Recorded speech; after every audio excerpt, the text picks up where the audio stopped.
bem-vindos ao Notícias do Carmo. Seja bem-vindo, professor Bosco, nosso professor de História aqui da escola, né, professor Bosco Ayala.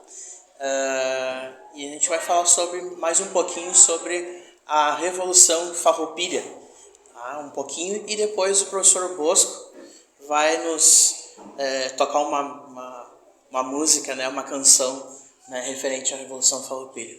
Seja bem-vindo, então, professor Bosco. Bom dia. Obrigado, Charles. Obrigado, professora Madalena. Obrigado a todos que estão acompanhando aqui o podcast aqui do Notícias do Carmo. Como o professor Bosco falou, né, pessoal, nós estamos também com a turma 202 aqui assistindo a plateia, só que a gente não pode gravar eles, né, mas eles estão aqui nos bastidores nos assistindo também. Ok? Professor, é de fato que a Revolução Farroupilha é uma das referências da história do Rio Grande do Sul. Partindo do princípio que existem obras que depõem a favor ou contra a rebelião, né? E isto é importante para a história. Pode-se fazer um contraponto sobre os resultados da revolta que envolveu as mais diferentes classes sociais que viviam na província, né, rio-grandense? Charles, olha só, quando a gente fala da Guerra dos Farrapos, e eu começo falando por aí, eu não sou um grande adepto da expressão Revolução Farroupilha.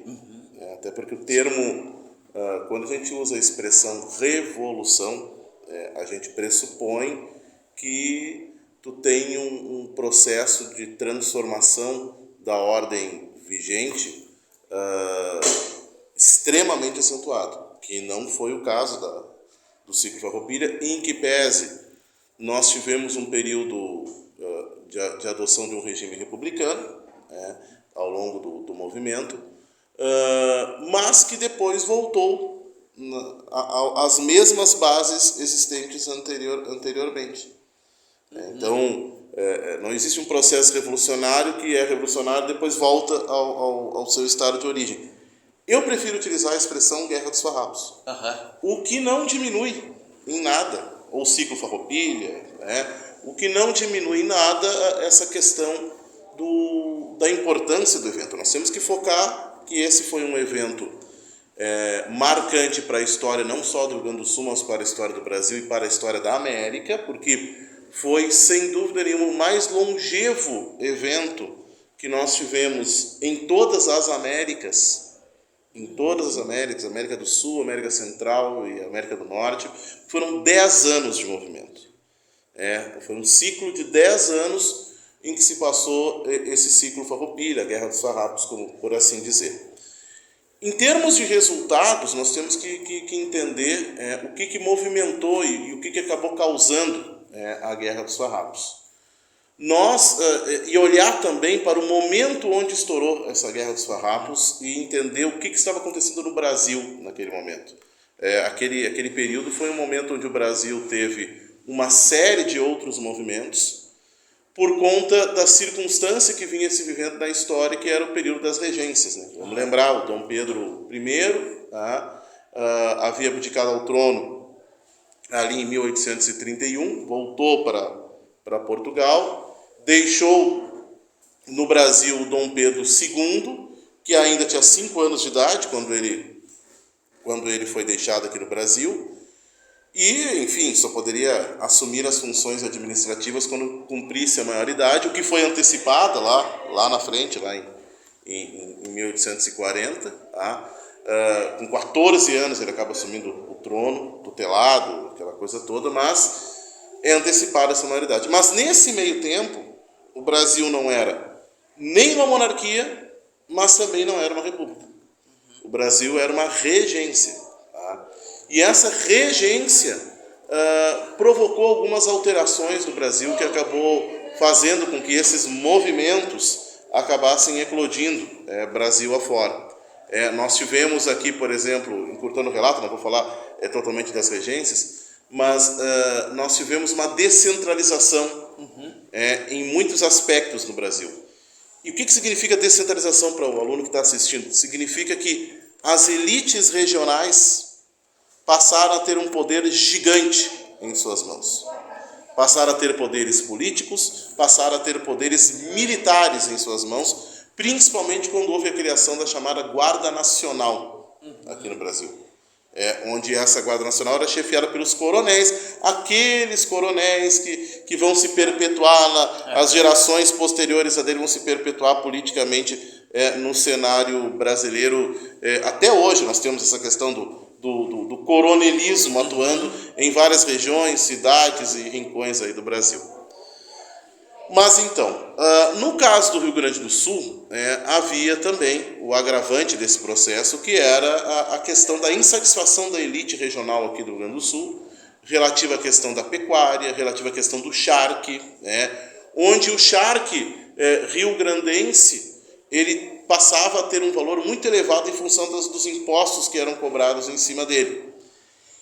Por sua vez, o charque uruguaio entrava no Brasil por um valor muito mais convidativo em função da baixa tributação. Aqui cabe uma ressalva também. Porque o Uruguai também foi tem lá o seu mérito por também ter empreendido já num processo de frigorificação e industrialização do seu charque. Apesar do charque uruguaio entrar no Brasil por um preço muito mais convidativo, o produto uruguaio também era de boa qualidade. Porque o charque uruguaio, frente ao charque brasileiro, que ainda era produzido em varais, com mão de obra escrava, era um processo ainda extremamente artesanal e ainda por cima recaíam pesados impostos sobre ele. Então, esse é um conjunto de insatisfações e a própria questão da pecuária que recaía sobre a elite econômica aqui do Rio Grande do Sul. Então, esse conjunto de insatisfações fez com que essa pauta fosse levada para o Império, para que o Império para que tomasse providência em relação a isso, e essas providências não vieram a ser notadas, não vieram a ser adotadas, e aí dali para frente a situação foi se radicalizando, digamos assim.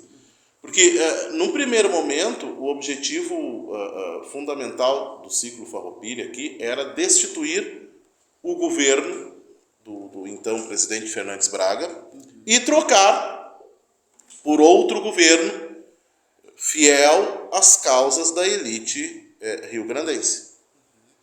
Era esse o objetivo do ciclo Farroupilha. O fato é que, o momento em que eles não conseguiram realizar o intento inicial do ciclo Farroupilha, que determina, inclusive, o caso aqui de Guaíba, do berço da Revolução, que foi a saída daqui para o movimento de tomada de Porto Alegre. Porto Alegre não foi tomada efetivamente, porque houve um processo de resistência. No momento que isso não aconteceu, isso foi radicalizando o movimento de uma forma muito acentuada, um radicalismo bastante grande. Conta muito uma presença muito grande de elementos estrangeiros, inclusive o próprio Garibaldi, o Luigi Rossetti, Tito Livio Zambecari, que estavam no Rio Grande do Sul naquele momento, que deram esse tom de radicalização. E aí, como não haviam atingido o seu intento, acabaram passando por um processo de adoção de um regime republicano no Brasil, no Rio Grande do Sul. Esse processo republicano nunca foi, vamos deixar isso bem claro, nunca foi um consenso entre os farroupilhas de que era um regime ideal, de que era um regime que coubesse como uma luva para todos. Não, muitos se incomodavam com esse regime, mas era a alternativa criada naquele momento. E ali o ciclo foi se estendendo. Se estendeu 2, 3, 5, 7, 8 anos. E isso, de certa maneira, aviltou a nossa economia aqui no Rio Grande do Sul, deixou o Rio Grande do Sul, em termos econômicos, em frangalhos, por assim dizer.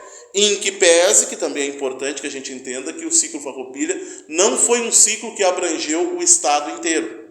Sim. Ele se concentrou principalmente na região aqui da zona sul, da região de fronteira, uma serra, outras regiões, noroeste, norte. Nós não temos o ciclo Farroupilha, ele está concentrado nessas regiões. Tá? Bom, então, diante disso, a gente vai falar de resultados. Então, foram 10 anos até que lá em 1845, eu pulei todas as etapas, as mudanças de capital, todo aquele processo ali, a partir de uma movimentação interna dos farroupilhas e também do Império, eles, a partir da atuação também do então Luiz Alves de Lima e Silva, do Duque de Caxias, eles iniciaram um processo de negociação com os farroupilhas para que o movimento tivesse seu desfecho. Sim, né? É aí a famosa paz de Ponte Verde que entra nesse processo. E aí entra o que nós começamos a falar lá no começo, tá? Que não é uma revolução.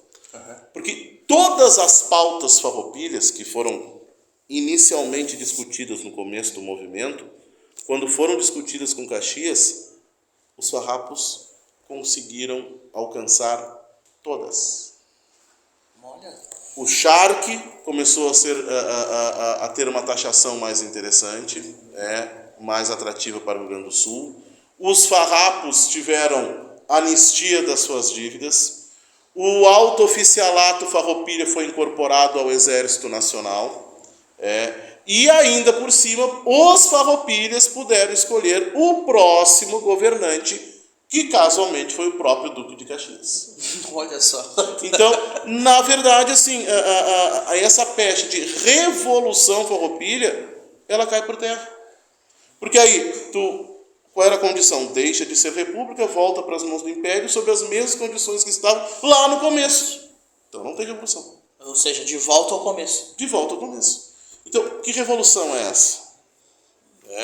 Então, na verdade, em termos assim, é uma revolução que cumpriu um papel muito importante dentro do contexto histórico, cultural.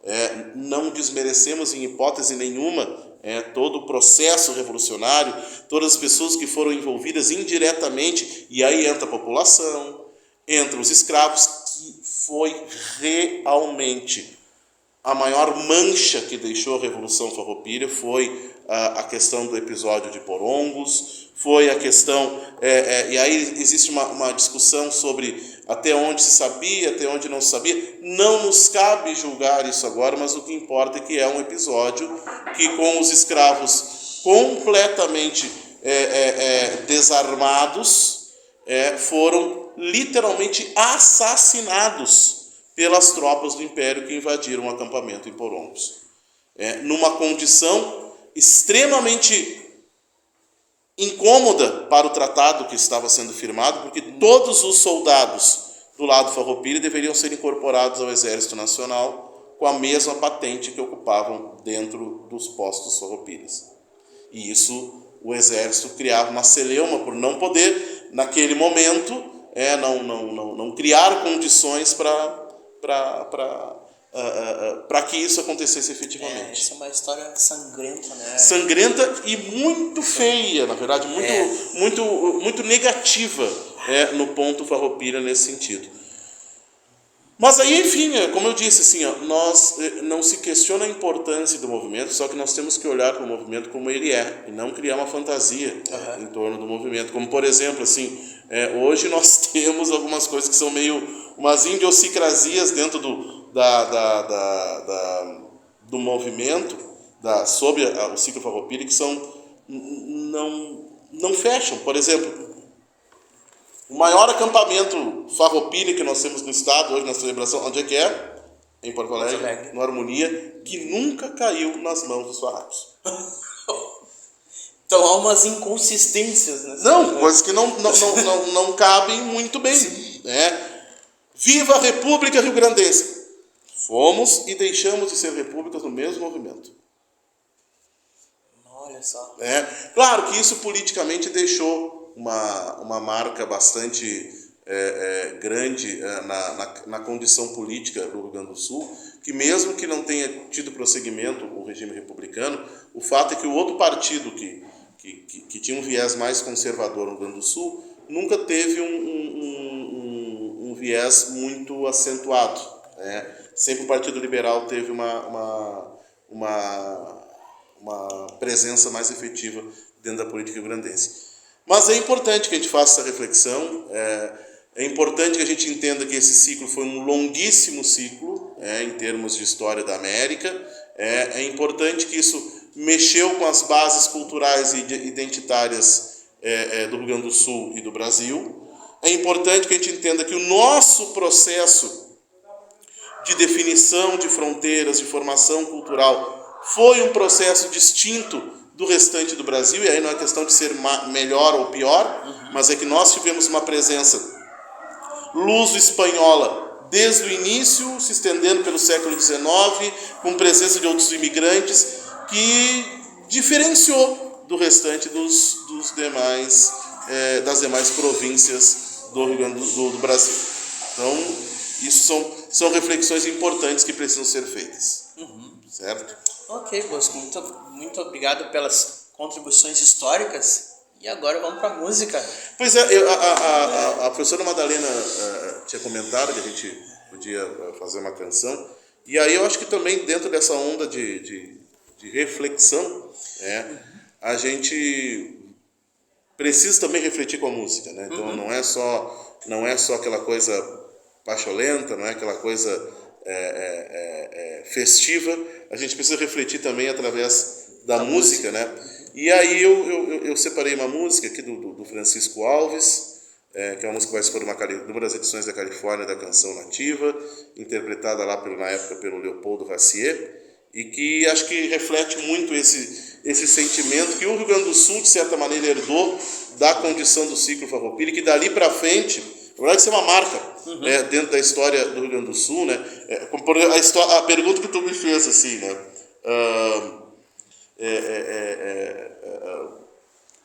Se existe, na verdade, né, aquilo que é certo, aquilo que é errado, aquilo que é vermelho, aquilo que é azul, aquilo que é maragato é chimango.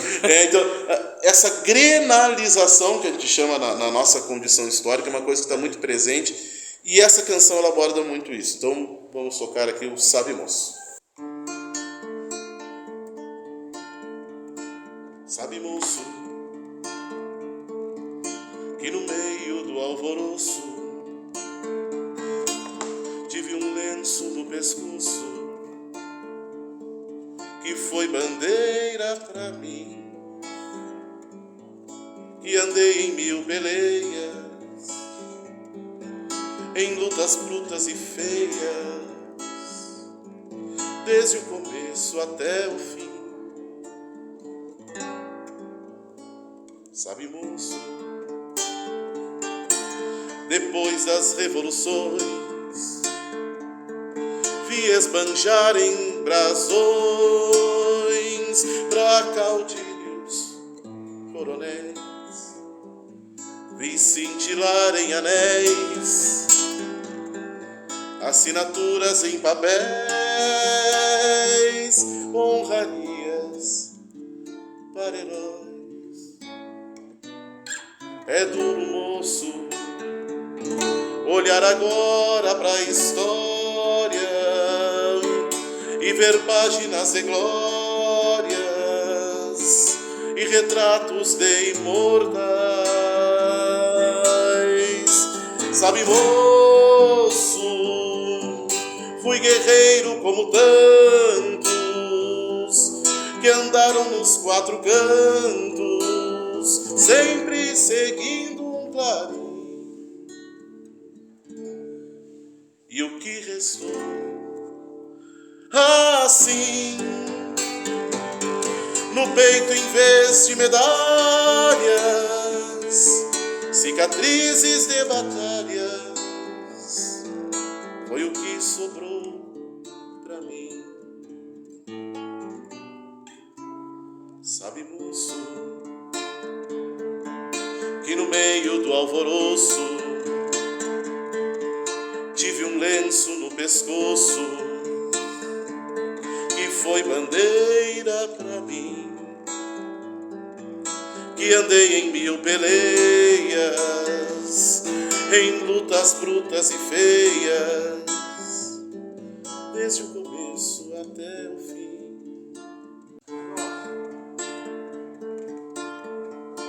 Sabe, moço, que no meio do alvoroço tive um lenço no pescoço foi bandeira pra mim, que andei em 1000 peleias, em lutas brutas e feias, desde o começo até o fim. Sabe, moço, depois das revoluções, vi esbanjarem brasões pra caudilhos coronéis, vi cintilarem anéis, assinatura em papéis, honrarias para heróis. É duro, moço, olhar agora pra história e ver páginas de glórias e retratos de imortais. Sabe, moço, fui guerreiro como tantos que andaram nos 4 cantos, sempre seguindo um clarim. E o que restou? Assim, no peito em vez de medalhas, cicatrizes de batalha, foi o que sobrou pra mim. Sabe, moço,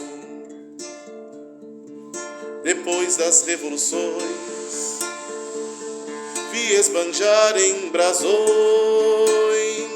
pra caudilhos coronéis, vi cintilarem anéis, assinaturas em papéis, honrarias para heróis.